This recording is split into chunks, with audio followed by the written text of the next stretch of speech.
ใจเธอมีแต่เขาแต่ฉันขอแค่เช็ดน้ำตา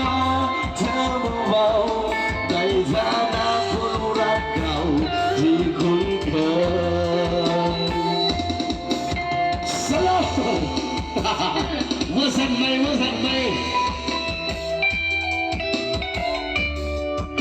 เอาเป็นลำวงกันเลยตัวเพลงสตริง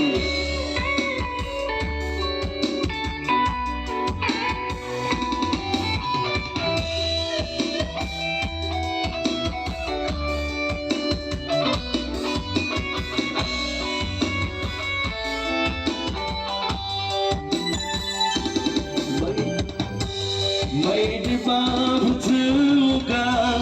ในเวลาที่เธออ่อนแอแต่จะคอยมาช่วยดูแล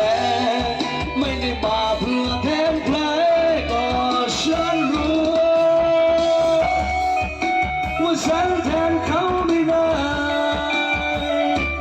ก็ฉันรู้ว่าใจเธอมีแต่เขาแต่ฉันขอแค่เช็ดน้ำตาเธอเบาๆในฐานะคนรักเก่าที่คุ้นเคย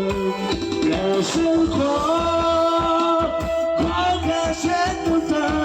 เธอเบาๆในฐานะคนรักเก่าที่คุ้นเคยเนี่ยสี่ตัว